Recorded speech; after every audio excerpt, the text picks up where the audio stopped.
Muslim Medica di rumah sakit Anda semuanya Muslim dokternya? Enggak. Kenapa? Kita kasih solusi. Dokter Rizky, Dokter Fahri, wah ini nih. Sebenarnya banyak pembahasan mengenai para konten kreator yang tampil di depan kamera. Boleh nggak sih sebenarnya biar tampil kece tuh giginya divinir, gigi kelinci? Ya kan kayak gitu kan banyak tuh ya. Lagi rame tuh. Happening. Iya, giginya putih banget. Apalah segala macem tuh. Ya gue gak tahu deh kalau lo mau bahas mengenai dalil-dalil juga gak apa-apa kalau berani. Ya. Nah terus juga sebenarnya asik banget kita bahas. Apakah memang kalau dokter monetize-nya harus bikin klinik? Itu tuh. Iya kan. Terus juga fenomenal dokter yang pelangnya putih, hitam putih yang begitu doang. Emang brandingnya gak boleh kayak warna McD ya, merah kuning gitu gak boleh ya? Gak boleh. Tersalah masuk. Iya bener ya. Kan masih banyak pembahasan ya. Yeah. Nah ini kita bahas satu persatu ya. Karena memang terkait ya mungkin pengusaha pengen dapat insight mengenai gue bisa gak sih kalau gue buka klinik tuh tanpa gelar dokter misalnya guanya. Ya kan? Atau bisa banget. Bisa banget ya? Bisa banget. Oke, caranya gimana ntar kasih tahu ya. Oke. Di belakang ya. Sama kayak konten kreator. Terus juga pakai behel biar kelihatan keren. Hukum behel tuh gimana ya? Apakah termasuk merubah ciptaan Allah Jalla wa'ala dan lain-lainnya? Ini gue awam banget gak apa-apa ya? Ini gue awam banget ya. Ini lagi rame nih ya. Iya, digoreng nih. Iya, yang gue tahu soalnya 3. Kementerian Kesehatan, ID sama Jerings. Boleh Nyebut merek kan saya cuma sebut. Saya kan gak bahas kasusnya. Saya cuma nyebut nama-nama itu kenapa? Ada di benak saya itu saya keluarin. Ya udah kita bahas kasusnya ya. Jangan. Gue udah amanin lu malah mau bahas. Pak dokter. Iya. Ya maksudnya bedanya apa ya? Kalau Kementerian Kesehatan itu kan regulator yang bertanggung jawab atas kesehatan se-Indonesia ya. Kalau ID itu organisasi profesi.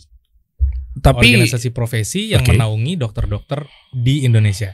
Ada lagi PDGI, Persatuan Dokter Gigi Indonesia. Nah, ID dan PDGI berbeda. Tadi satu lagi apa? Yang satu nggak usah kita bahas lah ya. Nggak usah kita bahas. Masa Jering singkatan juga? Enggak dong. Iya kan? Jadi yang komunitas yang mana? ID itu komunitas. ID ini ya perhimpunan profesi dokter. Nah, ID memiliki fungsi sebagai naungan. Jadi dokter-dokter ini secara hukum dinaungi oleh ID. Begitu juga kalau dokter-dokter ini mau praktek, mereka meminta referensi dari ID yang menyatakan bahwa dokter ini layak atau tidak layak untuk praktek yang nanti diajukan ke Dinas Kesehatan. Jadi dokter yang mau praktek harus dapat surat rekomendasi dari ID. Oke, berarti ID juga resmi ya, bukan independen ya? Bukan swasta gitu maksudnya. Maksudnya ya swasta lah atau mungkin komunitas lepasan lah atau organisasi profesi. Secara hukum landasan hukumnya adalah organisasi profesi. PDGI bisa ngerekomendasi untuk dokter gigi. Oke, dokter umum, dokter Fahri, dokter gigi, dokter Rizky. Siap. Ya. Dokter Tompinya mana? Wah. Ya bukan. Ini kameramen saya, bukan. Yang viral itu Mas. Iya mana? Yang mirip ya, gondrongnya ya. Sama kumisnya. Ya. Langsung pakai masker aja loh. Nah akhirnya ketemu di situ terus tiba-tiba langsung bisnis bareng yuk gitu. Ya kira-kira gitulah ya. Sebenarnya awalnya dia bikin klinik, terus klinik gigi awalnya. Oh udah bikin duluan? Klinik gigi. Terus saya join, kita kembangin bareng. Oh, ini juga sebenarnya asik nih. Kita bahas juga nanti jawabannya di belakang ya. Kan bikin Muslim Medica. Oke, ini kan klinik yang memang membantu teman-teman Muslim agar bisa terpecahkan masalahnya lah, terutama gigi dan mulut kan. Nah, ini gimana nih kalau udah ngeklaim Muslim Medica? Apakah dokter-dokternya harus Muslim? Nah, atau jangan-jangan boleh nggak sebenarnya dokter-dokter yang ada di Muslim Medica menangani pasien yang non-Muslim? Nah, dan apakah memang harus cowok sama cowok ditanganinnya atau cewek sama cewek? Nah itu tuh rame itu. Dan Anda mengklaim Muslim Medica, 5.400 pengikut Anda, mau Anda apakan nantinya? Nah. Ini hisapnya besar loh. Waduh. Kita tutup aja deh, Ki. Nggak ada. Di sini nggak ada pintu Ini jebakan. kasih solusi atau kasih masalah ya? Kebalikannya. Iya, coba kita bahas dari awalnya dulu deh. Kita bahas dari di mana monggo? Mau dari tadi pertanyaan saya udah numpuk banget ya. Anda mau bahas dari mana dulu nih? Apa nggak usah dibahas aja? Jangan dong. Udah bela-belain ke sini. Iya, benar sih. Mana mau dibahas mana dulu? Tadi pertanyaannya udah numpuk banget ya. Senyamannya para dokter kita harus hormati loh. Beliau itu adalah bentuk ikhtiar kita untuk menyembuhkan penyakit-penyakit yang ada di manusia kita nih. Iya dong. Ya kan gimana? Mau dari mana? Kita harus patuh lah. Nyamannya dokter di mana? Dari mana? Muslim Medica dulu. Iya, dari Muslim Medica. Gimana? Ya Bismillah nih, alhamdulillah kita udah dikasih kesempatan ya buat datang dikasih somasi ini. Bukan. Kasih solusi. Bukan Deddy Corbuzier. Bukan. Itu Deddy. Bukan. Tapi kan saya nggak ngundang LGBT. Oh iya. Ini akan dibahas juga nih ya. Masya Allah. Kok aku yang takut ya? Di teks sekalian deh orangnya. Jangan. Oke, lanjut. Kita lanjut ya ke Muslim Medica ini. Jadi ada sebuah bangunan ya yang nggak usah dijelasin sampai bangunan-bangunan. Oh iya, kan kliniknya emang ada. Nggak, maksudnya mandor ente. Awalnya dari bangunan kosong gitulah yang nggak usah juga kemunduran. Maksudnya mau jelasin pasirnya berapa, ribet banget. Ini klinik maksudnya apa? Ini kan Muslim dan lain-lainnya. Sampai akhirnya tadi menjawab pertanyaan-pertanyaan saya, iya kan? Jadi kita terbangun dari sebuah masalah ya di masyarakat lah gitu. Bahwa masyarakat saat ini kan masih stigmanya kepada dokter ada beberapa yang masih belum baik ya. Misalkan juga mereka masih berobat kepada alternatif yang keluar dari kaidah-kaidah ilmiah gitu. Lalu mereka mencari pengobatan-pengobatan yang juga keluar dari kaidah ilmiah dan juga kaidah syar'i gitu. Seperti ke dukun misalkan. Dukun tuh maksudnya tukang gigi? Dukun apa nih? Ya dukun kesehatan. Oh. Dukun apa ya namanya ya? Ilmu ini paranormal. Ahli gigi yang di pinggir jalan. Ya kan nggak cuma gigi mas kesehatan ini. Oh iya. Kita kan lebih ke ada umumnya juga. Kan Muslim Medica juga ada umumnya juga. Oh iya. Kalau tadi yang yang tukang giginya, bukan tukang giginya sih jadinya. Jadi yang masalah di giginya itu banyak yang masih berobat ke orang-orang yang memang nggak kompeten di situ dan tidak sesuai dengan kaidah tadi ya ilmiah dan hukumnya juga sebenarnya bermasalah gitu. Berarti menurut lo dok, ahli gigi yang di pinggir jalan yang pasang-pasang behel 200.000, 300.000, 500.000 itu salah? Kita bilang tidak kompeten. Karena sekarang untuk dokter gigi umum aja nih ya, ini sesuatu yang mungkin banyak masyarakat belum tahu juga. Untuk masang behel juga kompetensinya juga diatur. Contohnya kan kadang banyak dokter-dokter gigi umum yang masang behel yang cekat gitu ya, yang sebenarnya kasusnya ini sangat sulit, yang nggak bisa dikerjakan oleh dia. Tapi ada juga yang masih ngerjain gitu hal-hal kayak gitu. Terus, nah ini apalagi tukang gigi yang kompetensinya tentunya di bawah itu dan memang nggak berhak untuk membuat sampai perawatan behel gitu. Oh ya, yang ramai kemarin tuh kasusnya si pembalap wanita ya? Iya, pembalap wanita yang dia menggunakan behel di tukang gigi. Dan akhirnya giginya malah ketarik dan akhirnya copot dua-duanya di depan lagi. Copot kan? Sendiri gara-gara ketarik otomatis gitu? Iya, dan akhirnya dia butuh perawatan lebih lanjut oleh dokter yang sesungguhnya gitu. Ya 2 kali bayar tuh. 2 kali bayar. Dan effortnya, ya, sengsaranya. Dan di kedokteran gigi ini banyak ya kasus-kasus seperti itu yang misalkan bikin gigi palsu, bikin apa di tukang-tukang gigi yang mereka nggak menempuh kaidah-kaidah ilmiah sehingga hasilnya berantakan, malah bukan makin baik malah makin rusak, bahkan timbul tumor seperti itu. Banyak yang bahaya juga kasus-kasusnya. Dan kita begitu melihat kasus ini juga pas mau dirawat, wah ini susah banget ini. Kadang yang harusnya gigi palsu itu kan ada yang lepasan ya.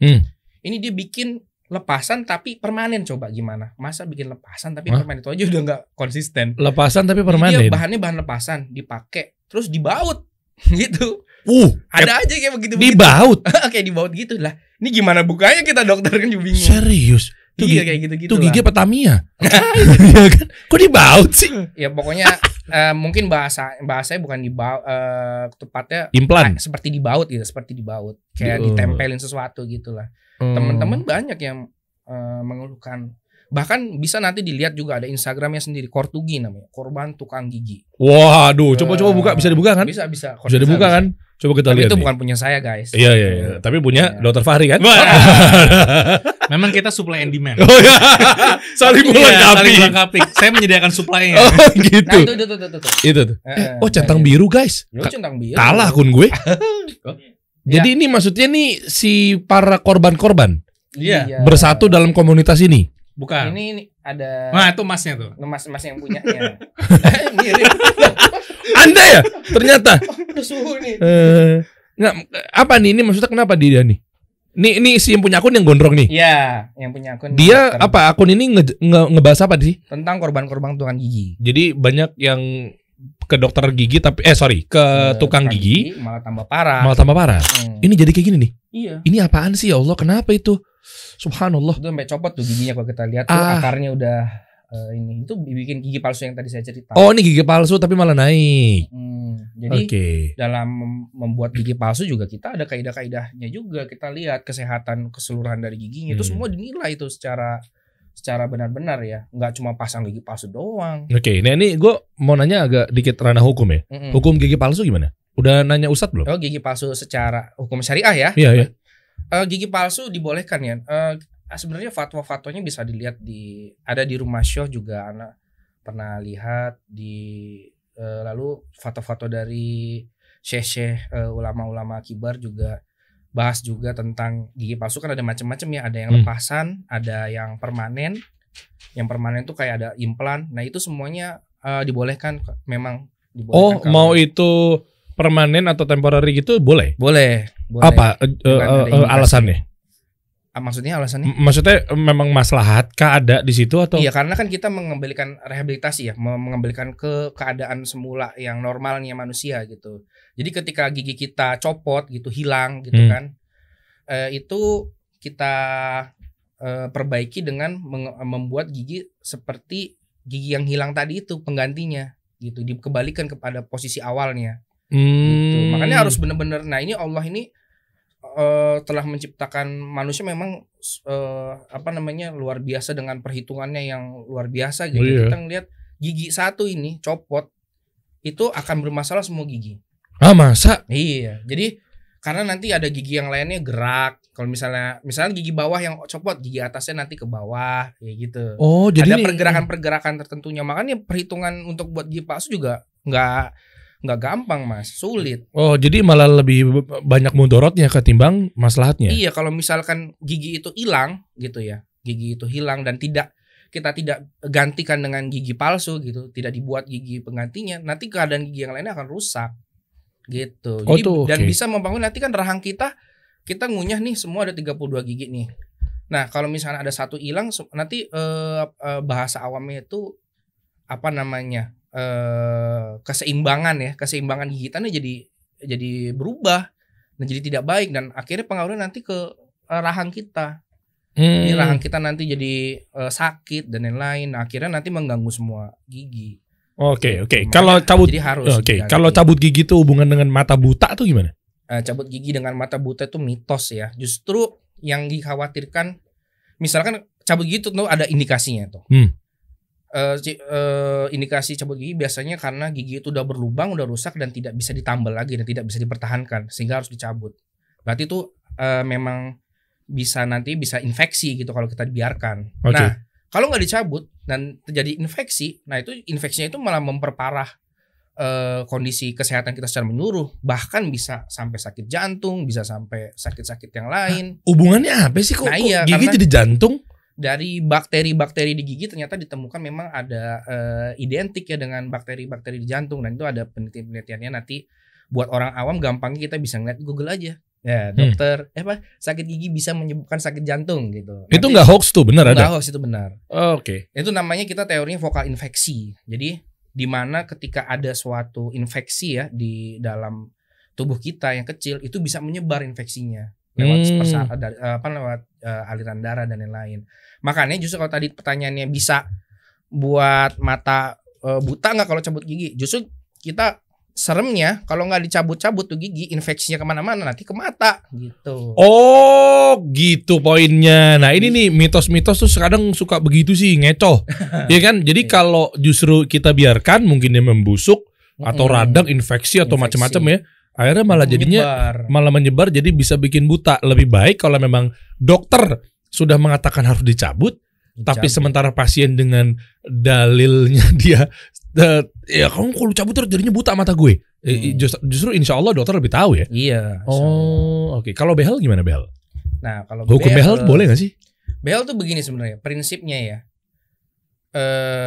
Kita ada hadis ya, larangan untuk merubah ciptaan tentunya. Mengikir gigi juga termasuk yang tidak dibolehkan.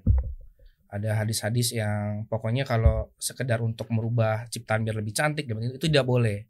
Nah kalau behel ini dokter-dokter yang mengindikasikan untuk dibehel biasanya ada sesuatu pada giginya. Misal dan yang pasti kalau behel itu adalah giginya berjejal.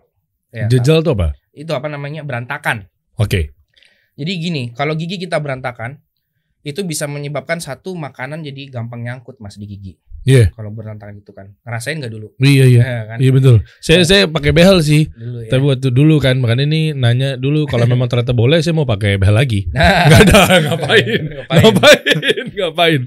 Nah yang kedua juga gigi jadi lebih mudah rusak. Nah sebenarnya banyak ya indikasi untuk masang behel tuh dari kesehatan tuh banyak. Yang pasti karena giginya berjejal. Nah kondisi ini adalah kondisi yang tidak normal. Kondisi gigi berjejal ini karena kondisi tidak normal itu terjadi karena ada backgroundnya lah, pasti pas masa kecil ya, misalkan dia suka ngenyot gitu kan, suka lama giginya dulu mungkin berlubang lalu dibiarkan sehingga tumbuhnya nggak normal dan lain-lain kayak gitu. Okay. Jadi sehingga berjejal. Nah oleh karena itu perawatannya adalah kita dengan membehel itu biar nanti kita mengembalikan ke posisi normalnya manusia. Jadi ini kita mengembalikan jadi rehabilitatif. Makanya fatwa-fatwa tentang behel juga banyak sebenarnya. Di UFIT juga ada membahas tentang behel kalau nggak salah saya lihat. Nah itu memang membolehkan ya semuanya.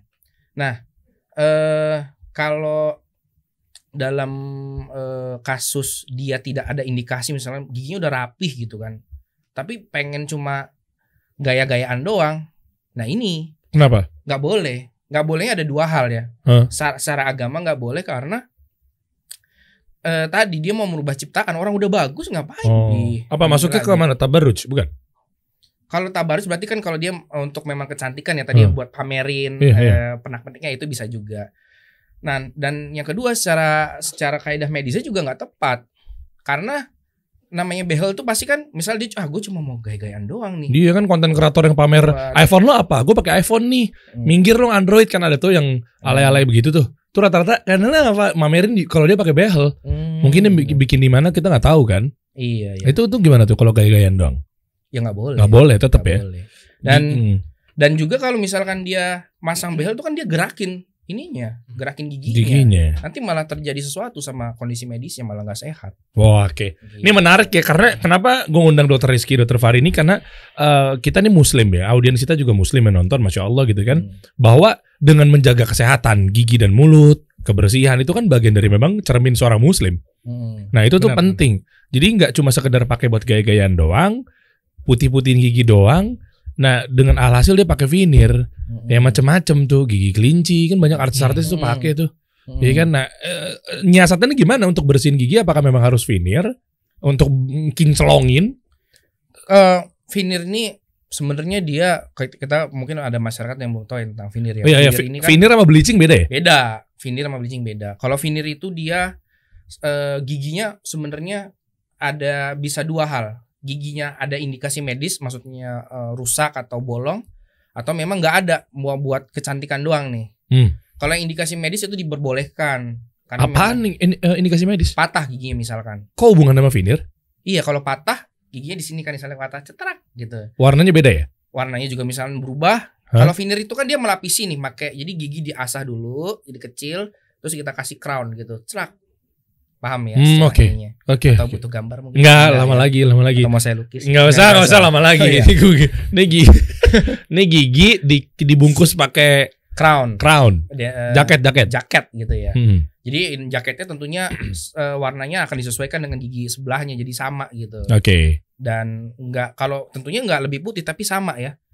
Nah, lalu dibuat juga sedemikian rupa biar benar-benar posisinya bagus dan lain-lain. Nah, jadi kita bisa buat gigit, buat makan seperti normal gitu. Itu all veneer pada kasus medis. Tapi ada juga ini kasus kecantikan. Misalkan cuma aduh gigi saya berantakan terus udah gitu kelihatannya hitam pengen lebih putih deh, pengen kinclong gitu. Nah, ada yang jalur singkatnya mereka akhirnya diasah aja tuh semua giginya. Terus ada semua gigi nih diasah nih. Terus dikasih crown deh semuanya, di veneer. Oh, itu yang nggak boleh. Itu yang nggak boleh. Karena merubah ya ciptaan. Dan nggak okay. indikasi medis juga gitu. Kalau memang misalkan berantakan gigi, ya pertama ya tadi dibehel dong harusnya. Iya. Itu kan dibehel dulu. Nah, kalau mau diputihin aja bisa di bleaching. Itu boleh. Bleaching boleh. Bleaching juga ada fatwa-fatwanya tentang bleaching. Berarti apa? Atas dasar apa? Untuk kalau bleaching itu cuma memutihkan tapi sementara dia sekitar efeknya 6 bulan sampai setahun lah ya, mutihin, mencerahkan gigi dengan obat-obatan gitu. Jadi diberikan nanti diolesi obat di gigi. Oh gitu. Berapaan tuh, Dok? Gitu. Aduh, kalau harga saya kurang hafal gitu. Saya BTW ini disclaimer ya, saya mungkin dokter gigi tapi saya udah lama nggak praktek. Cuma kenapa nggak praktek? Anda malah praktek? Bukan. Oh, bukan. Saya ngurusin bisnis, ngurusin Muslimedika aja. Oh, jadi nggak praktek. Yang praktek siapa? Dokter Fahri? Ya, masih praktek. Nah, ini kita bahas juga nih. Dok, Muslimedika di rumah sakit Anda semuanya Muslim, dokter ya? Enggak. Kenapa? Kita kasih solusi.